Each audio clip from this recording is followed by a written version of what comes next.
عزيزي المشاهد، أنت الآن على قناة قلب الفيلم. يا ريت تدعم القناة بلايك واشتراك وتفعيل الجرس. بيبدأ فيلم الليلة مع ليلى الجميلة وهي رايحة تجيب ابنها آش من المدرسة. فجأة وهي ماشية اصطدمت بأحد المدرسين في المدرسة وكان اسمه أسد. وقتها فضلوا الاتنين يحتذروا لبعض، وابنها آش يقول لها ده معلم الرسم الجديد بتاعي. راحت ليلى سلمت عليه واعتذرت له مرة تانية على اللي حصل. بعد كده سألته على مستوى ابنها في الفصل، قال لها ابنك كويس بس عاوز المتابعة ويا ريت تيجي اجتماع أولياء الأمور بكرة. وفعلا ليلى وعدته إنها تيجي الاجتماع. وبنعرف إن مدرس الرسم أسن مش متجوز، عشان كده كل معلمات المدرسة عايزة ترتبط بيه. لكن أسن لما شاف ليلى عجبته جدا. بعد كده ليلى سابته ومشت وراحت عند أصحابها في المدرسة. وقتها سمعتهم هم بيتكلموا عن مدرس الرسم الجديد، وكانوا بيقولوا إن هو أعزب وبيدور على عروسة. وكمان عرفت إن كل المعلمات عاوزة تقرب منه وترتبط بيه. بعد كده رجعت البيت ونادت على جوز بيتر اللي كان بيجهز الشنطة بتاعته عشان مسافر، لأنه عنده شغل بره البلد. ساعتها ليلى اتعصبت جدا لأن جوز على طول مسافر وحياته كلها في الشغل ومش حاسس بيها وناس حجوجها. وبسبب سفره الكتير ليلى بدأت تشك فيه ان بيخونها مع حد تاني، لان على طول بيسيبها بالايام ويسافر. وليلى كان شاكه ان بيخونها مع السكرتيره اللي شغاله معاه، لكن ما عندهاش دليل على كده. بعد كده ابنه اش بيروح عنده ويتكلم معاه ويطلب منه انه يقعد معاه وما يسافرش لانه مشتاق عليه ووحشه جدا. ساعتها بيتر بيتعصب على ابنه وكان هيضربه علشان طلب منه انه ما يسافرش. ساعتها ليلى بتقول له ابنك محتاجك ونفسي يقعد معاك زي بقيه اصحابه. بعد كده بيتر بيقول لها انا مش هتاخر وهم يمين وهرجع على طول. بعد كده سابها ومشي وهي متعصبه جدا. وقتها شافت السكرتيره جين مستنياها في العربيه، راحت اتعصبت اكتر من الاول وشكت ان بيخونها معاها. تاني يوم ليلى بتروح المدرسه تحضر اجتماع اولياء الامور، وساعتها كل اولياء الامور كانوا معجبين جدا باسن وكل واحده عايزه تقرب منه وترتبط بيه. وقتها لين صاحبه ليلى كانت معجبه بيه جدا ومهووسه وسالته انت مش لابس دبله في ايدك ليه؟ راح قال لها انا مش متجوز واهم حاجه عندي الشغل وبس. وقتها لين اعجبت جدا بالسلسله اللي في رقبته. وفي نهايه الاجتماع شكر ليلى جدا انها حضرت وطلب منها انها تيجي باستمرار المدرسه. ساعتها كان في مدرسه حامل اسمها كورتري وكانت معجبه بيه جدا وعايزه تقرب منه، لكن اسن ما عطاهاش اي اهتمام لانه كان معجب بليلى ومش عارف يتكلم معاها ازاي. تاني يوم ليلى راحت المدرسة عشان تجيب ابنها آش. وقتها كان عنده حصة رسم، راحت دخلت الفصل عشان تسأل عليه. وقتها أسر رحب بيها جدا وعجبها جدا الأقنعة اللي كانت موجودة على الحيط. فجأة ابنها آش بيوجع علبة الألوان بتاع أسن، راحت اتعصبت عليه وطلبت منه إنه يستناها في العربية. بعد كده ليلى لمت الألوان من على الأرض. وقتها أسن قرب ليها ومسك إيديها. ساعتها ليلى زعلت جدا وخدت بعضها ومشت وراحت عند صاحبتها لين عشان تنسى اللي حصل، وكانت عاوزة تعرف منها كل معلومات عن أسن، لكن ليلى ما رضتش تقول لها على حاجة. بعد كده خدت بعضها ورجعت البيت وفضلت تبكي وتنهار عشان جوزها سايبها لوحدها ومش سائل فيها ولا حاسس بالوحده اللي بتمر بيها. بعد كده حاولت تتصل ببيتر جوزها، لكن للاسف كان مشغول وما ردش عليها وسابت له رساله وقالت له حرام عليك اللي بتعمله فيا انا وابنك. فجاه ومره واحده الباب بيخبط واتفاجئت بمدرس الرسم اسن واقف على الباب. وقتها اتاسف لها جدا ان جاي من غير ميعاد. قال لها انت نسيت اللابتوب بتاعك في المدرسه وعشان كده انا جبته. وقتها ليلى شافت القميص بتاعه كله مطر من الميه، راحت طلبت منه انه يدخل جوه لحد القميص ما ينشف. وفعلا اسن بيدخل وقال على القميص وعطاه ليلى. بعد شويه ليلى جابت له القميص. وقتها اسن لاحظ ان ليلى مكتئبه جدا وزعلانه، راح اتكلم معاها عشان يعرف في ايه. ساعتها حاولت انها تهرب من سؤاله، لكن في النهايه قالت له على اللي بيعمله جوزها معاها وان على طول مسافر ومش مهتم بيها ودايما ناسيها وناسي حقوقها هي وابنها. وكمان بتعرفه انه شك فيه وبيخونها مع السكرتيره. بعد كده اسن بيحاول يهديها وليلى راحت عملت له قهوه. وقتها اسن كان لئيم جدا وعرف ان ابنها مش موجود، راح شغل اغنيه رومانسيه وطلب منها انها ترقص معاه علشان يخرجها من اللي هي فيه. وفعلا بيرقصوا هما الاتنين مع بعض وليلى نسيت نفسها معاه وحطت رص على كتفه واندمجت جدا معاه وكانت مستنيه انه يقول لها كلمه، لكن اسن كان صايع. في عز ما ليلى مندمجه سابها ومشي. وقتها ليلى استغربت جدا من اللي عمله لانها كانت محتاجاه علشان يخرجها من اللي هي فيه. تاني يوم بيتر جوزها بيرجع من السفر علشان يقعد معاهم كام ساعه ويرجع يسافر تاني. راحت ليلى قالت له خلي الشنطه زي ما هي لانك شويه كده وهتسافر تاني، وكانت بتقول كده عشان تسخر منه. وفعلا بيتر بعد شويه بيسافر ويمشي من غير ما يعرف ليلى انه ماشي. بعد شويه بيجي رساله ليلى على التليفون من اسن ويعرفها ان سايب لها على الباب كارت لغرفه محجوزه باسمها في فندق. ساعتها ليلى كانت محتاره تعمل ايه وكانت خايفه جدا من اسن. بعد كده مامتها بتروح عندها البيت عشان تزورها، ومامتها حست ان بنتها زعلانه وحزينه لان جوزها بيسافر على طول. راحت قالت لها والدك كان كده بالظبط وانا اتعودت عليه. بعد كده مامتها بتاخد ابنها اش وتمشي وليلى تقعد وحدها في البيت. ساعتها فكرت في اسن مره تانية وعشان حاسه بالوحده والاكتئاب قررت انها تروح الفندق. وفعلا خدت العربيه بتاعتها وراحت لاسن ودخلت الغرفه المحجوزه باسمها.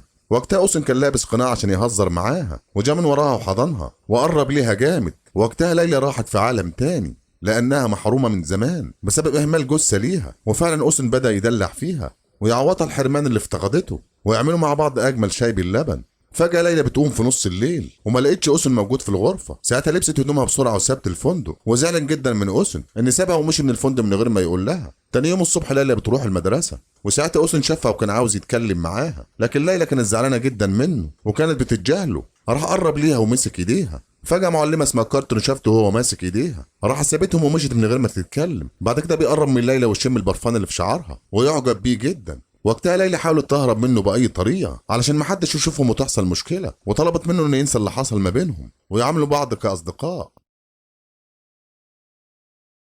بعد كده ليلى بترجع البيت، وأوسن يبعت لها رسالة على التليفون إن عاوز يشوفها بأي طريقة، لكن ليلى ما سألتش فيه. فجأة وهي قاعدة مع ابنها آش بتحس بحركة غريبة في البيت، وكانت خايفة جدا ومرعوبة. فجأة بتشوف جثة بيتر لابس قناع، وكان بيحاول إنه يهزر معاهم علشان عارف مراته زعلانة بسبب سفره الكتير. وفعلا بيتر اعتذر لها ووعدها إن مش هيسافر تاني، وكمان بيعرفها إن السكرتير اللي شغالة معاه اتخطبت وعشان كده هياخد أجازة طويلة من الشغل. وقتها ليلى فرحت جدا لما عرفت ان السكرتيرة اتخطبت علشان كانت شاكه ان جوزها بيخونها معاها. ساعتها عرفت انها كانت ظالمه بيتر وشكها مش في محله. تاني يوم ليلى بتروح توصل ابنها المدرسه، وقتها المعلمه كارتون اللي شافت اوسن ماسك ايديها بتروح عند ليلى وتتكلم معاها، وحذرتها من اوسن وقالت لها يا ريت تبعدوا عنه عشان انت ست متجوزه وعندك ابن. بعد كده بتهددها انها تبلغ جوزها وتعرفه باللي شافته. بعد كده ليلى بتروح تتكلم مع اوسن وتقول له يا ريت تبعد عني وما تبعتليش اي رسائل تاني، ويا ريت تنسى اللي حصل ما بيننا. وبتعرفه ان المعلمه كارتوني هددتها ان تعرف بيتر جوزي بكل حاجه. بعد كده اوسن حاول انه يهديها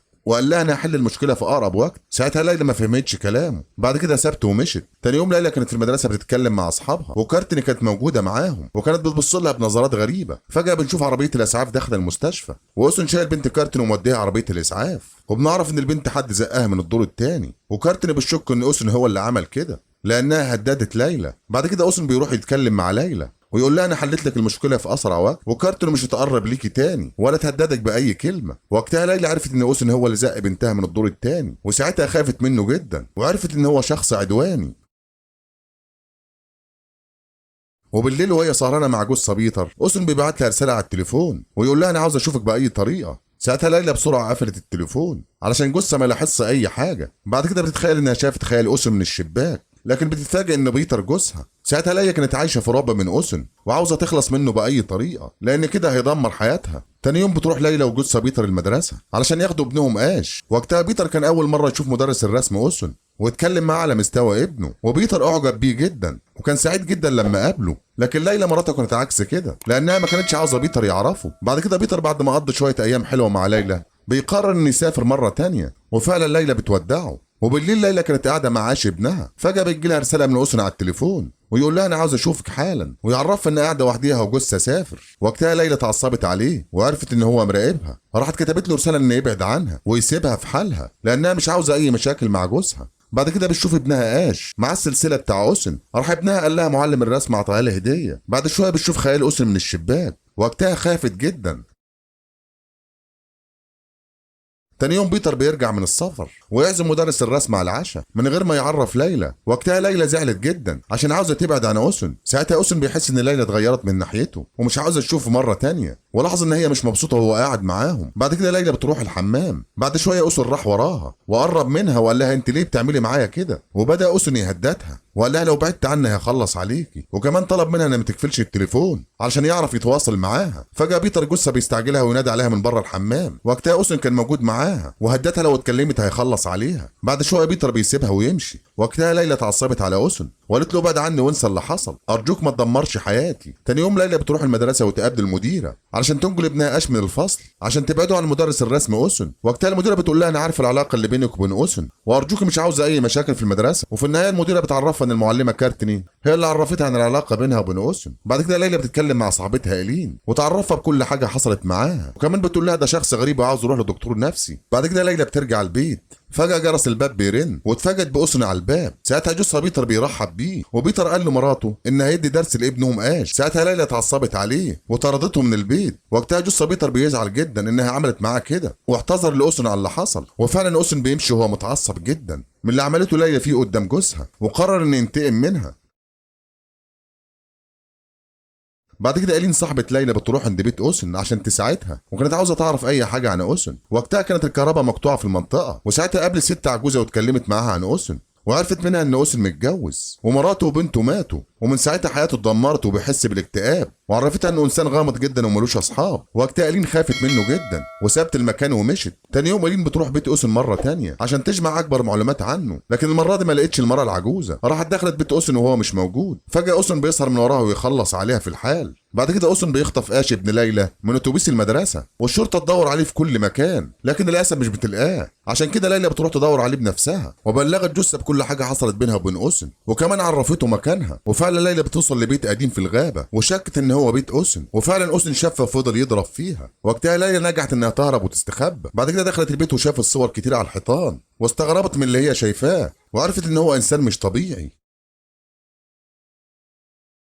فجأة أوسن بيهجم عليها ويضربها، وكان هيخلص عليها، لكن جوزها بيتر بينقذها في آخر لحظة، وأوسن يجي على الأرض. بعد كده هما الاتنين بيروحوا يدوروا على ابنهم آش. فجأة بيشوفوا ابنهم موجود مع أوسن وبيهددهم إنه هيخلص عليه. وقتها ليلى بتروح عنده وتتكلم معاه وتترجاه إنه يسيب ابنها. ساعتها أوسن بيتخيل إن ليلى هي مراته اللي ماتت، راح قرب منها وساب ابنها آش. بعد كده ليلى بتطلع غاز مسيل للدموع من جيبها وترش على وش أوسن. ساعتها أوسن بيفقد الرؤية ويجي على الأرض وما يعرفش يتحرك. بعد شوية الشرطة بتيجي وتقبض عليه، وبكده ليلى تنجح إنها تنقذ عيلتها من اللي حصل، وكل اللي حصل بسبب إهمال جثة ليها. بعد كده بيتر بيغير من حياته ويعرف إن عيلته لها حقوق عليه، والشغل مش كل حاجة. وبكده يخلص الفيلم. لو عجبك الفيلم دوس لايك واشتراك وفعل الجرس ليصلك كل جديد، وسلام.